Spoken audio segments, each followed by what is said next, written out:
मुझे हॉस्पिटल में तुरंत आकर मिलो। यह मैसेज पढ़कर मैं ओंकार की तरफ भाग चला और जैसे ही रिसेप्शन पर उसके विषय में जानकारी लेकर उसके बेड के पास पहुंचा तो उसके तनिक स्मित भाव से चिटकनी लगाने को कहा। पास बैठते ही मेरा हाथ थामकर वह बोली, सुनो, क्या अभी तत्काल तुम मुझे वो सुख दे सकते हो जिसकी प्राप्ति के लिए लड़कियां विवाह करती हैं? बोलो, बोलो ना। मैं चौंक कर खड़ा हो गया और 2 कदम पीछे हटकर अवाक उसको देखने लगा। यह क्या कह रही है? अस्पताल के बिस्तर पर लेटी हुई यह बीमार लड़की। ठीक है, चलो माना कि यह प्राइवेट रूम है। हम दोनों एकाकी हैं, द्वार बंद है और चिटकनी भी अंदर से लगी हुई है। तब भी यह कैसी कामना! उफ़! यह बंदी तो ऐसी नहीं थी। कभी धोखे से भी इसके शरीर को कहीं पर छुआ जाता था तो तुरंत आंखें फेरते हुए कहती, ओए चश्मिश, कंट्रोल योरसेल्फ, अवॉइड्स। मैं डिसकंट्रोल हो गई तो यहीं लत्ते छूट जाएंगे तेरे। और आज यह क्या बोल रही है?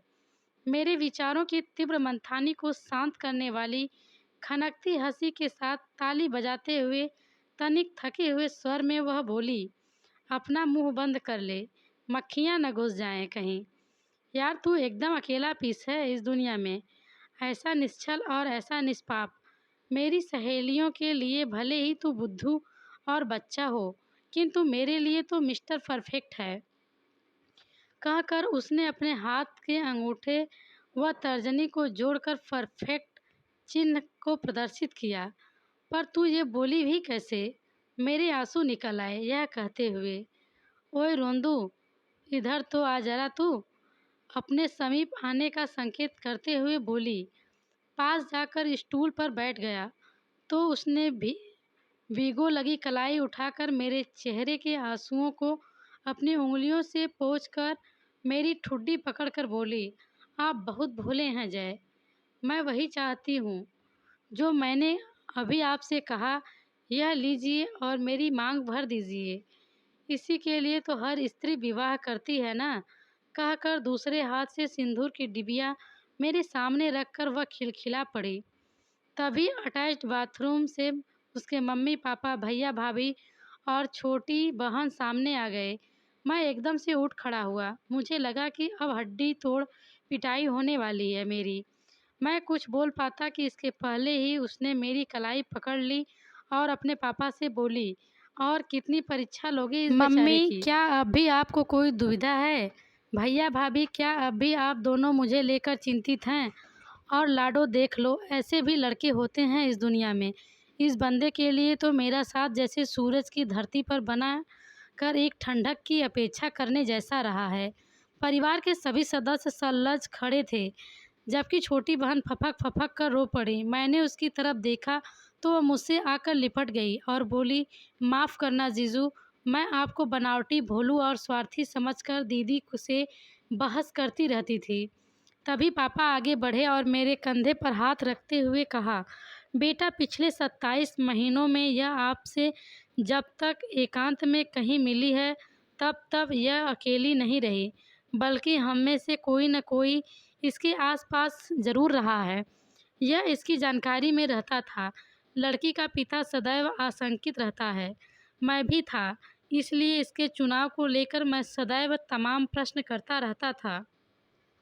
इसके जवाब में यह आपको कहीं आने को कॉल करती और हमें आसपास रखकर आपसे मिलाती, मगर वापस आकर वह रोती और कहती, क्या बुराई मिली आपको मेरे चश्मिश में? बस दुनियादारी से परे एकदम स्वच्छ और धवल मन का है, यही ना? हम सभी चुप रह जाते। मुझे माफ़ करना मेरे बच्चे, आप एक एंजुएट बंदे हो। इसकी हार्ट की असाध्य बीमारी के कारण हम न कभी आपके सामने आए और न ही वैवाहिक संबंध के उद्देश्य के आपके माता पिता से मिलने को सोचा। अब मम्मी आगे बढ़ी और हाथ जोड़ते हुए बोली, बेटे, आओ मेरी बेटी की मांग भरकर उसे सुहागन बना दो। लेकिन मम्मी जी, न पंडित, न मंडप, न बारात और न अग्नि के फेरे, न मेरे मम्मी पापा। फिर यह कैसा विवाह? मेरी कलाई पर दबाव पड़ता महसूस कर मैंने उसे देखा, जो अब अर्धमूर्छित सी हो चली थी। पास बैठने का संकेत किया, फिर धीमे स्वर में बोली, तुम्हें हमारी पहली मुलाकात याद है ना? जब मैं मूर्छित होकर तुम्हारे पास गिर गई थी, याद है ना? मुझे सब कुछ याद आ गया ना? केवल पहली मुलाकात, बल्कि तब तक से अब तक की पूरी घटनाएं चलचित्र की तरह स्मृति पटल पर गुजर गई।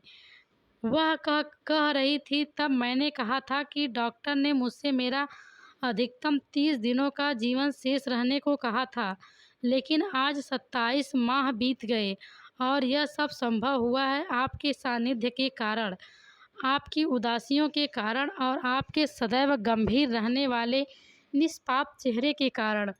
किंतु अब शायद डॉक्टर की बात सच होने को है, अतः मुझे सुहागन कर दीजिए, ताकि अगले जन्म में मुझे आप अवश्य मिलें, मेरे प्रेमी व पति के रूप में। रही बात अग्नि बारात, पंडित और माता पिता की, तो हमारी मुलाकात में आपने मंदिर परिसर में भगवान के समक्ष अपना हाथ मेरे हाथ में देकर कहा था, अब मैं आपका ही हूँ। क्या आप भूल गए? नहीं ना? तो फिर प्लीज़ मुझे सुहागन बना दीजिए अब, ताकि अगले जन्म में मैं आपको पाने का सर्टिफिकेट लेकर आऊँ। उसके याचना और करुणा से भरे स्वर में ऊर्जा नहीं थी, आंखें पथराने लगी थी, जबकि मेरी कलाई पर उसकी पकड़ दृढ़ हो चली थी। मैंने दृढ़ हाथों से चुटकी भर सिंदूर उसकी भाभी द्वारा खोली गई उसकी मांग में भर दिया। भाभी के कहने पर 2 चुटकी सिंदूर और भर दिया। पीले सिंदूर से भरी मांग व उसका बीमारी से पीला पड़ा चेहरा सहसा देदीप्यमान हो उठा। उसके नयन बंद थे, किंतु कोरों से आंसू झांकने लगे थे। अधरों पर स्मृति का भाव था। मेरी कलाई को थामे उसका हाथ सहसा ठंडा होने लगा था। ध्यान से देखा तो उसकी काया अब स्पंदहीन हो चुकी थी। तभी मेरी कलाई में उसका हाथ छिटक कर बेड की बाजू पर लटक गया। पल भर में ही मैं तो चेतना शून्य होकर उसी के ऊपर लुढ़क गया। मेरे कानों में अंतिम शब्द के रूप में मम्मी जो चीख कर सुनाई पड़ी, शुभांगी मेरी बेटी। हॉस्पिटल के नीचे सड़क पर गाते हुए जा रहे एक साधु का स्वर छन छन अंदर आ रहा था, पिंजरे के पंछी रे, तेरा दर्द न जाने कोय, तेरा दर्द न जाने कोय। दोस्तों, आपको हमारी कहानी कैसी लगी कमेंट्स में ज़रूर बताइएगा और प्लीज़ हमारे चैनल को सब्सक्राइब कर वीडियो देखने के लिए धन्यवाद।